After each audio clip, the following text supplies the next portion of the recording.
পর স্বাগত। চলছে শুখা মরশুম, আর এই একদিকে গ্রীষ্মের দাবদাহ, অন্যদিকে এই শুখা মরশুমে কিন্তু জল সংকটে জেরবার প্রত্যন্ত এলাকার গিরিবাসীরা। তেলিয়ামুড়া মহকুমা অন্তর্গত কৃষ্ণপুর বিধানসভার একই ছবি। সেই বিধানসভা কেন্দ্রে ব্যাপক সংখ্যক জনজাতি এলাকা রয়েছে, আর যেখানে সাধারণ মানুষ বছরে প্রায় প্রতিটা সময় তীব্র জল কষ্টে ভুগতে থাকে। এবং সেখানকার এলাকাবাসীদের মূলত অভিযোগ যে বিরাট সংখ্যক জনজাতি সেখানে থাকার পরেও পানীয় জল থেকে শুরু করে বিভিন্ন ক্ষেত্রে তারা বঞ্চিত হচ্ছে। এই এলাকাগুলির মধ্যে কাকড়াছড়া এডিসি ভিলেজের অন্তর্গত হাজরাপাড়ার বাসিন্দারাও এখনো পানীয় জলের সমস্যায় ভুগছে। প্রায় 2 শতাধিক পরিবার পানীয় জলের জন্য এখনো একটি মাত্র রিং কুয়োর উপর নির্ভরশীল হতে হয়েছে। এলাকার গিরিবাসীদের পানীয় জলের সমস্যা নিরসনে কিছুটা জলের সাপ্লাই পয়েন্ট বসানো রয়েছে, কিন্তু তাও না থাকার মতো, কারণ সেগুলি একদিকে যেমন যথেষ্ট নয়, এর পাশাপাশি জল থাকে না বলেও কিন্তু অভিযোগ। আপনারা সেই ছবি দেখতে পাচ্ছেন।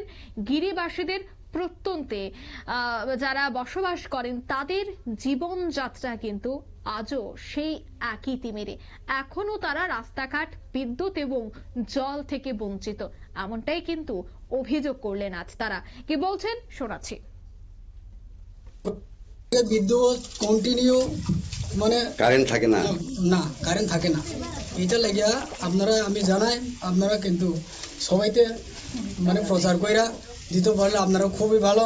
এখন তো বৃষ্টির সিজন, এখন কারেন্ট মানে বৃষ্টি টিষ্টি তুফান টুফান আইলে কারেন্ট থাকতো না। কারেন্ট থাকতো না, বৃষ্টি তুফান আইলে কারেন্ট থাকতো না। কারেন্ট সে মানে আনতে হইলে অফিসে বারবার এই ব্যাপারে অফিসে জানাইছেন? অফিসে জানাইছে, অফিসে জানাইলেও কোনো সময় মানে গাছ টাছ ভাঙ্গিয়া কারেন্ট শর্ট হয়ে যায়, তাহলে তো তারাও দিতে পারে না। এইভাবে আমরা অবস্থা খারাপ করে থাকি আর কি এখন পর্যন্ত। এটা কোন জায়গা?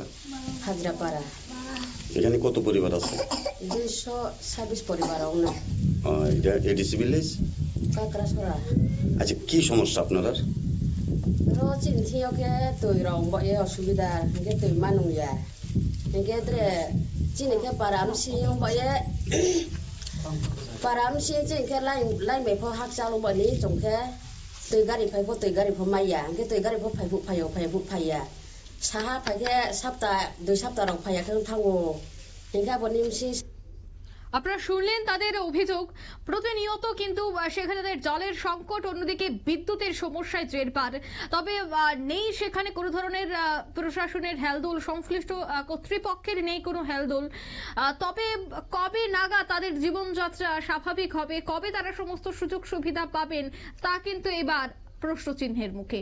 নিয়ে নিচ্ছে ছোট্ট একটি বিজ্ঞাপন বিরতি, সঙ্গে থাকুন।